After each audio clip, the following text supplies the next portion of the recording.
Tired of the everyday grind? Ever dream of a life of romantic adventure? Want to get away from it all? We offer you Escape. Escape, designed to free you from the four walls of today for a half hour of high adventure.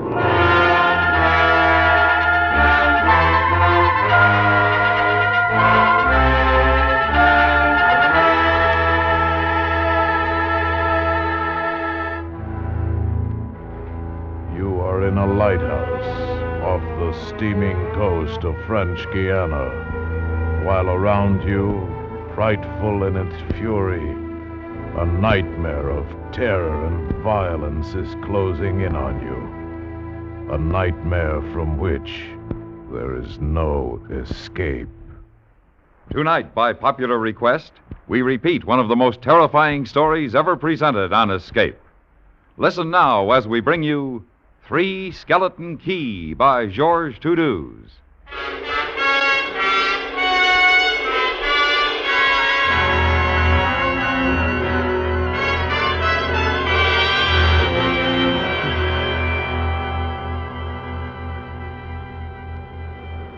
Picture this place. A gray tapering cylinder welded by iron rods and concrete to the key. Itself a bare black rock, 150 feet long, maybe 40 wide. That's at low tide. At high tide, just the light rising 110 feet straight up out of the ocean. And all about it, the churning water. Gray-green, scum-dappled, warm as soup, and swarming with gigantic bat-like devilfish, great violet schools of the Portuguese man-of-war, and, yes, sharks, the big ones, the 15-footers. And as if that wasn't enough, there was a hot, dank, rotten-smelling wind that came at us day and night off the jungle swamps of the mainland. A wind that smelled like death. Set in the base of the light was a watertight bronze door, and in you went, and up. Yes, up, and round, past the tanks of oil and the coils of rope, the cases of wicks, racks of lanterns, sacks of spuds, and cartons, and cans, and up, round and round. Over the light storeroom was the food storeroom, and then over the food storeroom was the bunk room where the three of us slept. And over the bunk room was the living and cooking room. And over the living and cooking room was the light. She was a beauty, balanced like a ballerina on the glistening steel axle of her rotary mechanism. And at night you'd lie there on the stone deck of the gallery with her revolving smoothly and quietly over your head, easing her bright white eye 360 degrees around the horizon. You'd lie there, watching to see that the feeders kept working, that everything ran right. And it wouldn't be bad. The other two fellows snoring in their sacks 2 levels down. You'd smoke your pipe to kill the stink of the wind, and it wouldn't be bad.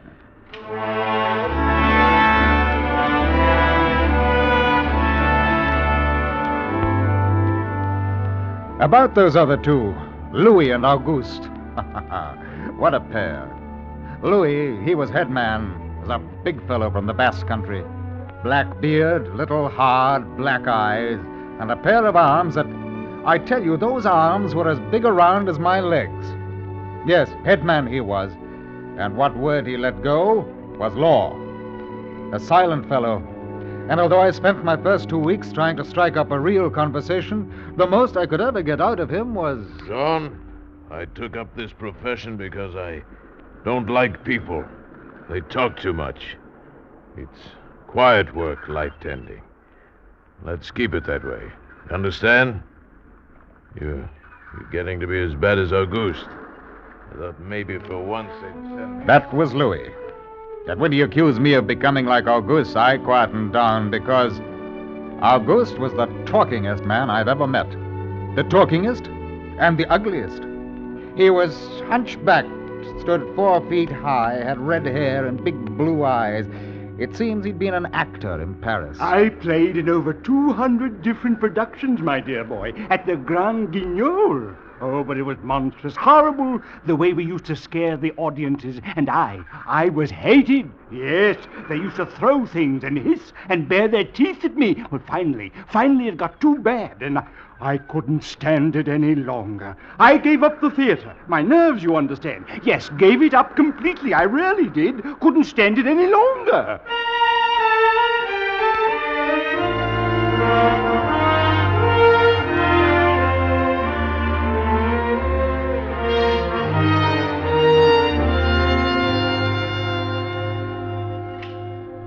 It all started one morning at 2:30. I was on watch, lying on the cool stone deck, pulling on my pipe, staring out at the blackness, the phosphorescent combers and the big yellow stars, when out of the corner of my eye I noticed something show up for a second, something the light had touched, far off. I waited for her to come around again, and when she did, there it was. A three-master, a big one. About a half-mile off and coming down out of the northwest, coming straight for us. You must understand our light was where it was for a very good reason. Dangerous submerged reefs around us, and ships kept clear. But this one, this sailing vessel, was coming straight on. I went over to the gallery door and yelled, "Louis! Louis! What is it? Ship! Headed for the reefs!" Coming right out. I had the glasses out now. I couldn't make her name, but I could see her quite plainly. All sails set, the foam creaming away under her bow, her beautiful lines. A Dutch ship, I guessed her. But why didn't she turn? Every time it passed, our light hit her with the glare of day. Ship? Where? Northwest. Light will touch her in a moment. God, can't they see? Look at her. She just keeps coming on. Those square heads. What is it? What is it? Watch northwest. No.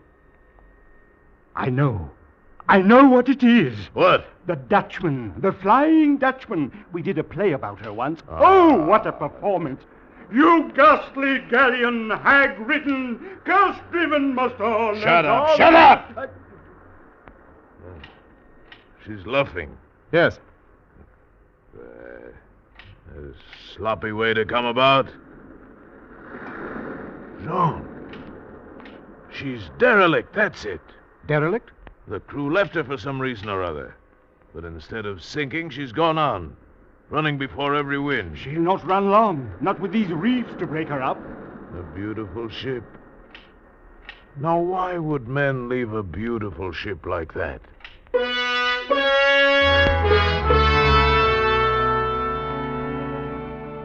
She didn't ram us, although we all expected it.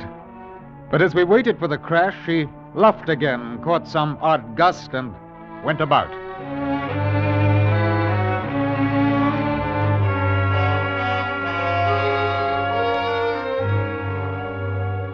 We watched her the rest of those black hours, heeling and rocking, pushed and pulled by every stray wind, every freak current. Watched her until the dawn came, till the sea turned from black to a pearly gray. Head on she came again, heading for us. We all had our glasses trained on her now. Argus, you can kill the light. Right, Chief.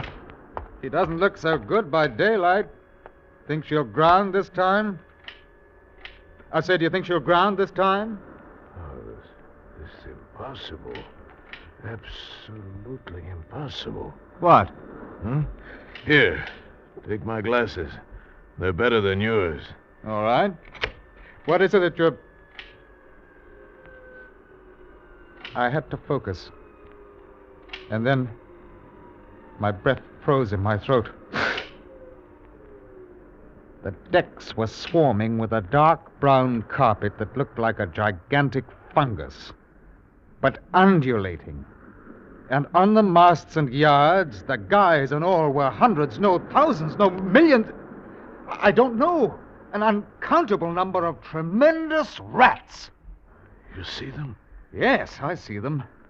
Now we know why she's a derelict. Yes, now we know. What are you two doing here? Give me a look. Yes, give him the glasses. Take a good look, chatterbox. Give you something to talk about. She's still heading for us. Yes. But if she's going to turn, she'd better turn soon. Suppose she doesn't. You mean suppose she piles up on the quay? It's low tide? Yes, it is. Well, where's all the conversation, August, huh? Here, you want the glasses again? You want another look? No. She's still coming on. Go away. Turn, will you? Turn, I say. I pray you, turn. She struck.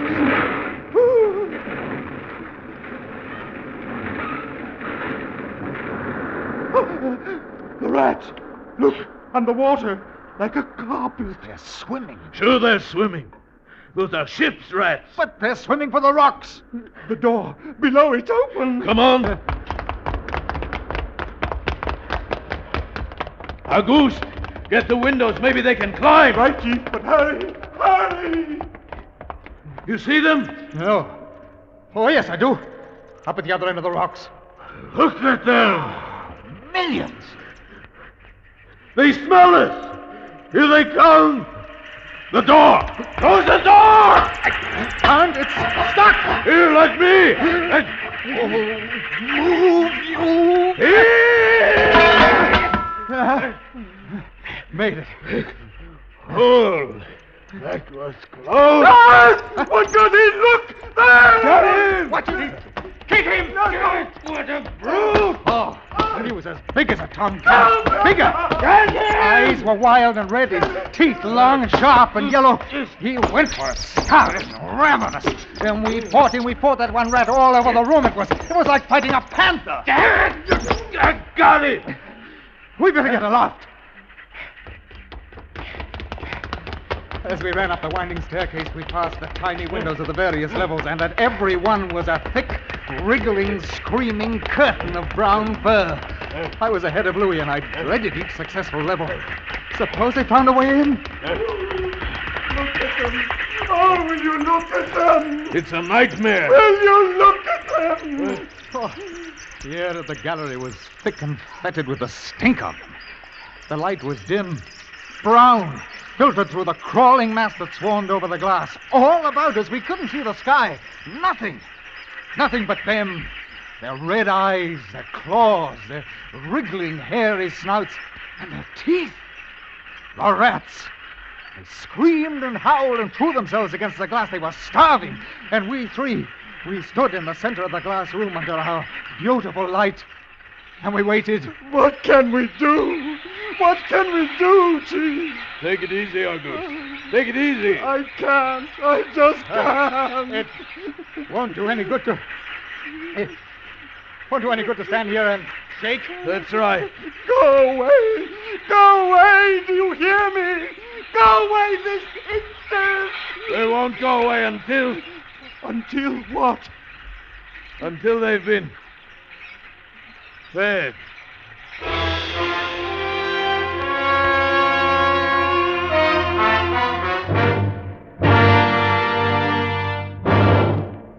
We will return to Escape in just a moment. Academy Award winner Joan Fontaine will be your star in Leave Her to Heaven on the Lux Summer Theater on CBS Radio tomorrow evening. You'll enjoy this celebrated story of a ruthless woman who destroys the things she loves, and you'll like Joan Fontaine in this dramatic role. That's Leave Her to Heaven, starring Joan Fontaine, tomorrow evening's Lux Summer Theater show on most of these same CBS radio stations. And now, back to Escape.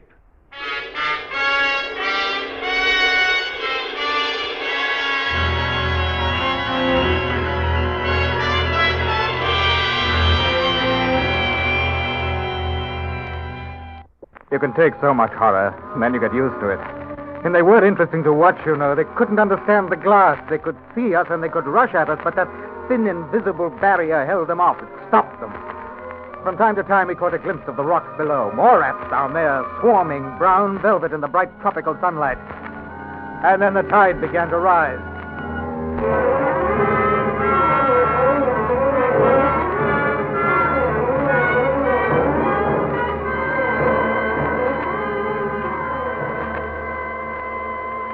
If only it would drown some of them. Ship's rats don't drown. No, sir.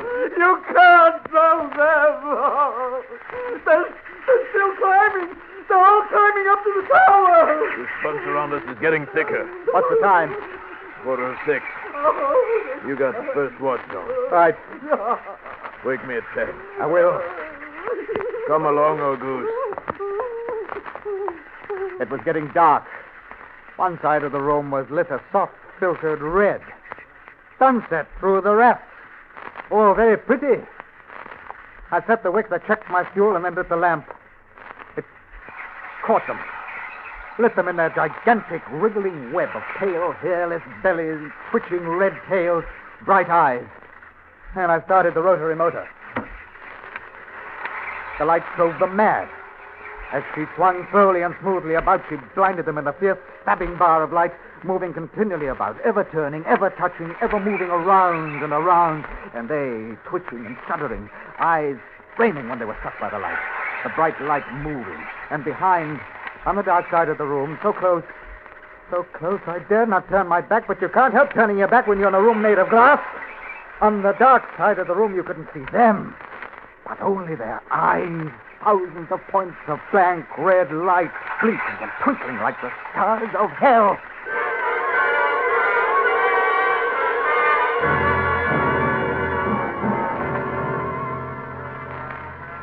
Louis relieved me at 10. But I didn't get much sleep that night, and when I came up into the gallery early the next morning, there stood August, his back to me. He was bowing to the raft, waving his arms, and so helped me making a speech. And this morning, my dear audience, I'm going to play once again that magnificent role which made me the toast of the Paris theater. Velocity, the evil genius of the medieval underworld. I am he who did guide the dark soul of the Marechal into the nether paths. He kept turning. I stood staring at him, horror-struck, but he didn't notice me. The man had gone mad. He kept turning, telling his stories to all the rats, leaving no one out. August! August! Ah, another one. A latecomer. Take a seat on the aisle, dear faithful. Stop it! Stop it! He He didn't stop. He went on, bowing and scraping to the rafts, his big blue eyes rolling and winking, his wild red hair waving about him. I grabbed him by the arms and slapped his face. And he looked at me like a child, and then his face screwed up as though he were about to cry. Go below. Go on. Very well, then. Later, my dear audience. Later. Matinee today.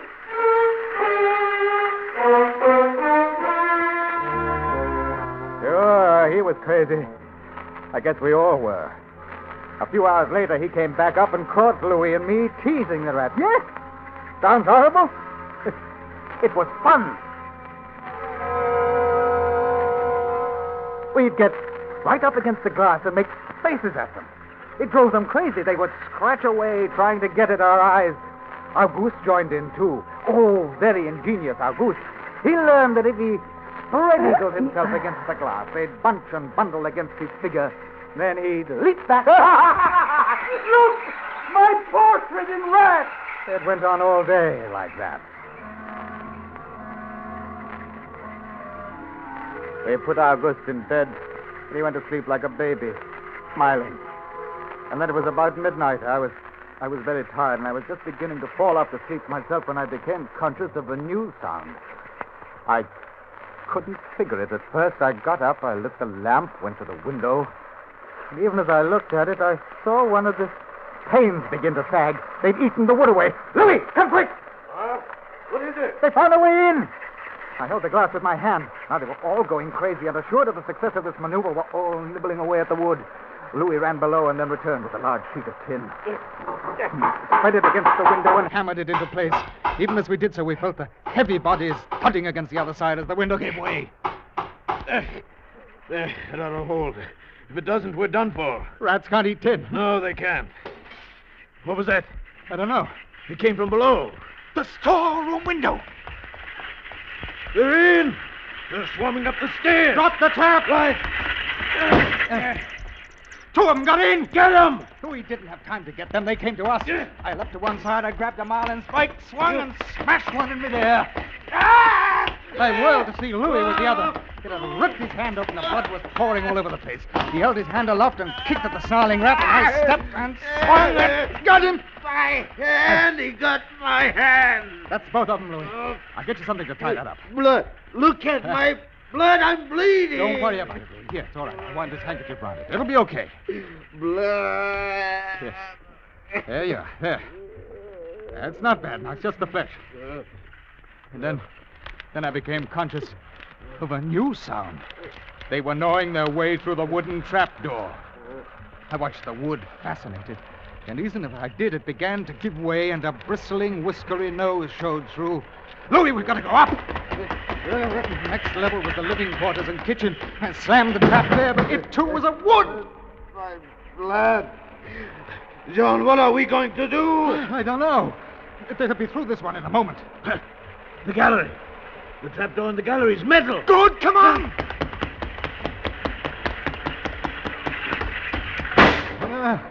We lay across the trap exhausted while below us the rats took over the entire tower. I could hear them howling and fighting over our food supply, our water, our leather. And all about us the others screamed and glared in at us, swayed in a tangled mass, hypnotized by the ever-turning light.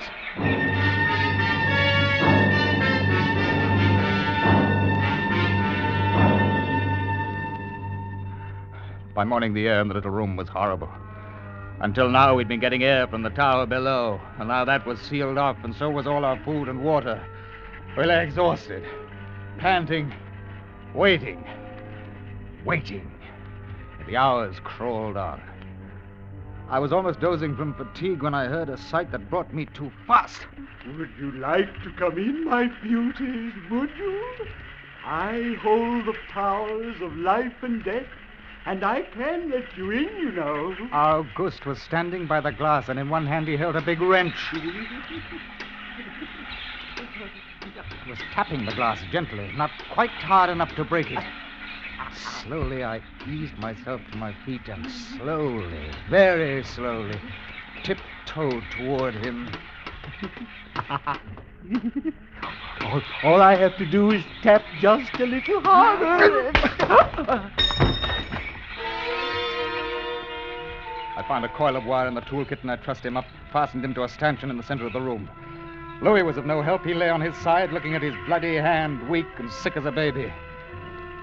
So there I was, a lunatic and a coward for company.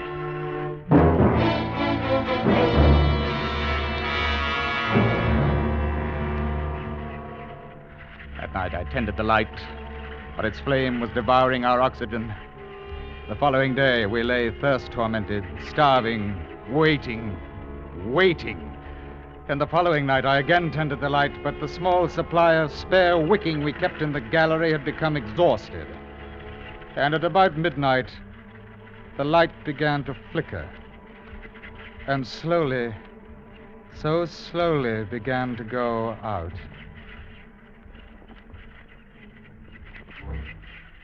There was nothing I could do. Wicks were stored 3 levels below. Nothing I could do. Nothing. From time to time, I'd strike a match to see the clock. And when I did, it lit up the million red eyes about us. All about. Watching. Waiting. Below, it had grown quiet. They'd cleaned us out, and now they, too, were waiting. All waiting.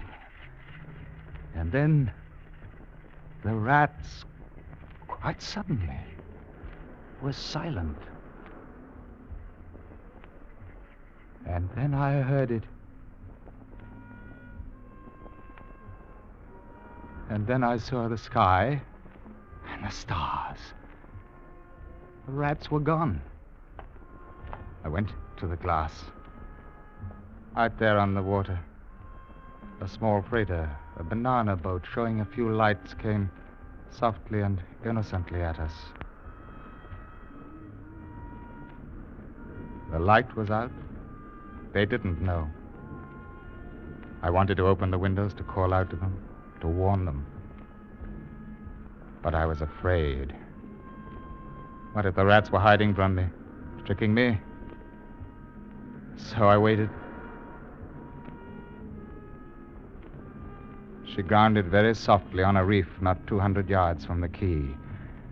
Grounded so gently that the man playing the cornet, was he a passenger, a crewman of watch, didn't even stop playing. They tried washing her off. I could have told them to save their fuel. The tide was rising, would have floated her free. And I waited.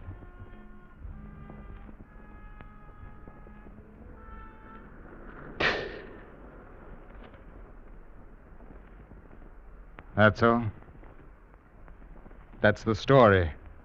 The sun came up, and there wasn't a rat on the whole quay. Every last one of that terrible army had left us, gone back to sea on their new ship.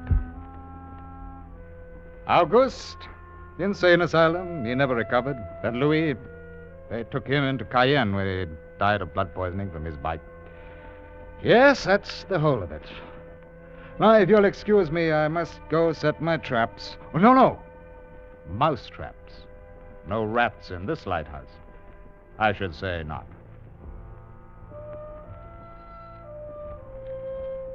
Life in the lights isn't bad.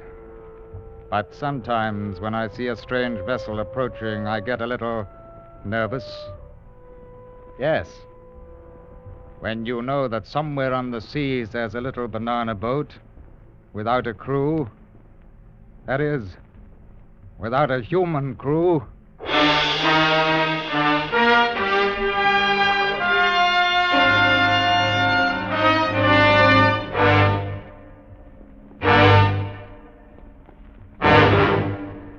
Under the direction of Antony Ellis, Escape has brought you Three Skeleton Key by Georges Toudouse, adapted by James Poe, starring Ben Wright as Jean, Paul Frees as Louis, and Jay Novello as Auguste. The special music for Escape was composed and conducted by Leif Stevens. Next week. You are 100 miles from your own lines, waiting for the enemy who will lead you to your destination, while with every moment the danger to you and your men becomes more acute. For if you are discovered, the only road of escape will be death. So listen next week when Escape will bring you Gus Bay's exciting story, The 13th Truck.